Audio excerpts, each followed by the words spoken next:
आज से ठीक 5 दिन बाद सुप्रीम कोर्ट फिर से अपना ओपन हो जाएगा, जिसमें हमारे जो आपके दो इंपॉर्टेंट जो महत्वपूर्ण केसेस चल रहे हैं, जिसमें सबसे टॉप पर आता है एमसी सिंगला केस और दूसरे नंबर पर आता है स्पेशल अलाउंस पर जो आपके बेनिफिट से वो दिए जाए। वो दोनों केस बैंक के बहुत ही इंपॉर्टेंट सुप्रीम कोर्ट में चल रहे हैं। तो अब बहुत बड़ा जो आपका समर वेकेशन है वो बीच में आ गया था।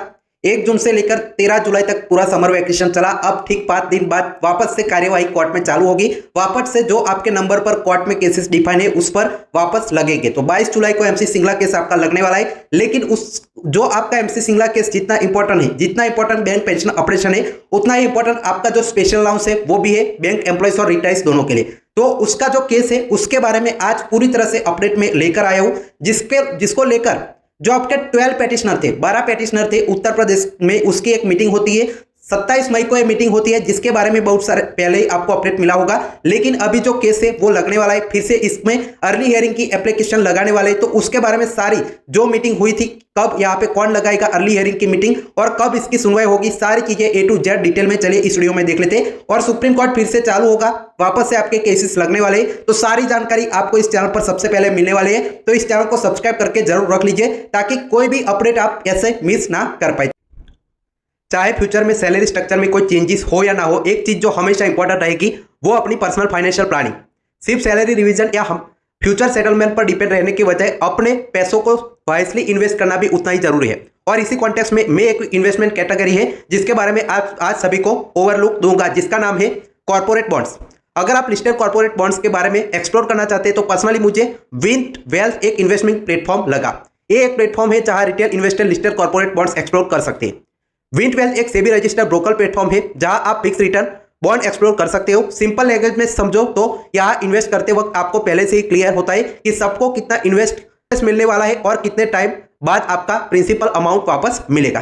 कॉर्पोरेट बॉन्ड्स में फिक्स रिटर्न 9% से 12% पर एनम के रेंज में मिलता है और यह बॉन्ड्स जनरली BBB से लेकर AA रेटेड होते हैं। पहले ऐसे इन्वेस्टमेंट ऑप्शन में पार्टिसिपेशन रिलेटिवली लिमिटेड होता था क्योंकि मिनिमम इन्वेस्टमेंट अमाउंट काफी हाई होते थे। लेकिन सेबी के रेगुलेटरी चेंजेस और डिजिटल प्लेटफॉर्म आने के बाद रिटेल इन्वेस्टर भी कंपैरेटिवली स्मॉल अमाउंट से स्टार्ट कर पा रहे हैं। इसकी प्रोसेस भी सिंपल है। आप यूपीआई या नेट बैंकिंग से इन्वेस्टमेंट कर सकते हैं और डैशबोर्ड, रीपेमेंट शेड्यूल और इन्वेस्टमेंट डिटेल्स इजीली ट्रैक कर सकते हैं। मतलब यह है कि हर चीज में ट्रांसपेरेंसी मेंटेन करता है। एक और इंटरेस्टिंग पॉइंट यह है कि विंट वेल्थ हर लिस्टेड बॉन्ड पे अपना 2% भी इन्वेस्ट करता है, जो प्लेटफॉर्म पर ट्रस्ट और अलाइनमेंट का स्ट्रांग बनाता है। अगर मैच्योरिटी से पहले एग्जिट करना हो तो आपके पास ऑप्शन होता है बॉन्ड्स को डायरेक्टली प्लेटफॉर्म के थ्रू सेल करने का। पोर्टफोलियो को डाइवर्सिफाई करना चाहते हैं और फिक्स रिटर्न इन्वेस्टमेंट एक्सप्लोर करना चाहते हैं तो विंट वेल्थ को एक्सप्लोर करना डेफिनेटली वर्थ इट हो सकता है। मैंने आपकी कन्वीनियंस के लिए लिंक डिस्क्रिप्शन में शेयर किया है, चेक करके ज्वाइन कर सकते हैं। तो चलिए शुरुआत कर लेते हैं। तो आप अभी स्क्रीन पर देख पा रहे होंगे कि आपके उत्तर प्रदेश में एक बैठक है, वो होती है 27 मई को। आप पहले स्क्रीन पर देख लीजिए। उत्तर प्रदेश बैंक का आपका जो यूनियन रिटायर्स का फोरम है उनकी एक बैठक होती है जिसमें आपका स्पेशल अलाउंस का केस है, उसके 12 पेटिशनर 12 पेटिशनर है वो एक साथ आते हैं। वो फैसला करते हैं कि आपका जो स्पेशल अलाउंस का केस है वो बार बार सुप्रीम कोर्ट में सुनवाई का हिस्सा नहीं बन रहा है, बार बार उसकी जो आपकी टॉप 20 मैटर लिस्ट में नाम नहीं आता है। तो उन्होंने डिसाइड किया कि इसमें कुछ करना होगा, तभी एमसी सिंगला केस की तरह इसकी हियरिंग हो पाएगी। तो अब इन्होंने क्या निर्णय लिया कि वो आपके सारे 12 लोग हैं, उन्होंने मीटिंग में एक निर्णय लिया कि अर्ली हियरिंग की एप्लीकेशन तो लगाएंगे ही लगाएंगे, लेकिन एक और चीज इंपॉर्टेंट है वो करेंगे। थोड़ा सा मैं आपको इसका ब्रीफ जो पुरानी हिस्ट्री है वो दे देता हूं, जिससे आपको एक क्लियर होगा कि पूरी तरह से मामला क्या था, कि सुप्रीम कोर्ट जो आपका है कि सुप्रीम कोर्ट में क्यों गया और किस लिए गया। वो पहले देख लीजिए कि आपका जो यूनियन है और IB है डिसाइड करता है, गवर्नमेंट एक आपका स्पेशल अलाउंस है वो इंट्रोड्यूस करती है 10 BPS में।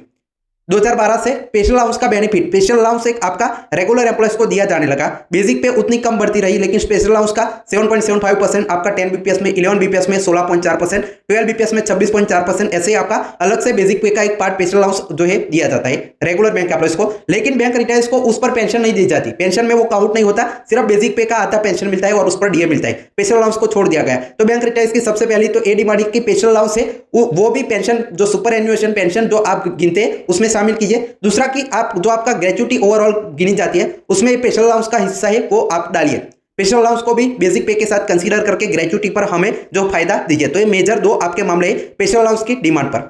सुप्रीम कोर्ट में क्या होता है कि ये स्पेशल अलाउंस का केस बहुत सालों से चल रहा है, लेकिन उसमें एक पॉजिटिव चीज क्या हुई थी, एक बार हुआ था 10 दिसंबर 2025 को ये मामला सुप्रीम कोर्ट में एमसी सिंगला केस भी लगा था और एक केस भी लगा था। कोर्ट नंबर 5 में जो है वो चल रहा है स्पेशल अलाउंस का केस, कोर्ट नंबर 2 में चल रहा है आपका एमसी सिंगला केस। तो आपका 10 दिसंबर को इसकी अर्ली हियरिंग की एप्लीकेशन डालने के बाद ये आपका केस है वो 118 नंबर पर लगता है, मतलब 18 सीरियल नंबर पर, लेकिन तब उसकी 10 दिसंबर को सुनवाई नहीं हो पाती। फिर आपका ये मामला है वो कभी भी आपका टॉप 20 में आया नहीं। अभी तक जो जितनी भी वीकली लिस्ट आती है उसमें वो आता है, लेकिन डेली लिस्ट में टॉप 20 में रेगुलर हियरिंग के लिए स्पेशल अलाउंस का केस है वो नहीं आता था। इसका एक ही रास्ता हो सकता है, जैसे एमसी सिंगला केस भी पहले ऐसा ही होता था कि टॉप 20 में नहीं आता था, लेकिन उसमें अर्ली हियरिंग की एप्लीकेशन डाली गई तो 5 फरवरी को इसकी सुनवाई हुई और एक बार सुनवाई हो जाती है, मामला पार्ट हियर हो जाता है, उसके बाद वो बार बार टॉप 20 में आता है जब तक वो निपट ना जाए। तो ऐसे ही आपको पता है कि एमसी सिंगला केस अब 22 तारीख को फिर से लगाए समर वेकेशन के बाद। ऐसे ही एमसी सिंगला केस की तरह ही अब आपका स्पेशल हाउस में भी अर्ली हियरिंग की एप्लीकेशन, जो ये 12 लोगों ने मीटिंग की थी, ये फोरम की मीटिंग हुई थी, उसमें डिसाइड किया जैसे ही सुप्रीम कोर्ट खुलेगा कब, तो 13 जुलाई को खुलेगा, तब अर्ली हियरिंग की एप्लीकेशन लगाएंगे। अब दूसरा क्या फैसला लिया है वो भी मैं आपको बताता हूं। तो देखिए, यह मामला पहले आपका बाबूराव कश्यप, के कालिया जी, और अभी आपका रिसेंटली जो पश्चिम बंगाल की एक ग्रामीण बैंक है उसमें मामला है वो अटैच है। 191 टोटल आपके मामले हैं ऐसे रिटाइज के, वो एक ही केस में अटैच है सुप्रीम कोर्ट में। तो अभी जो ग्रामीण बैंक वाला जो मामला चल रहा है उसमें एक केस है वो आता नहीं है, तो इन्होंने जो 12 पेटिशनर है उन्होंने डिसाइड किया है कि इसको वापस से बाबूराव कश्यप का जो मामला है उससे जोड़ा जाए, जिससे पॉसिबिलिटी है आने की ज्यादा बढ़े। दूसरा क्या है कि आपका जो बाबूराव कश्यप का स्पेशल हाउस का केस है वो आपका उत्तराखंड हाईकोर्ट से जीता हुआ केस है।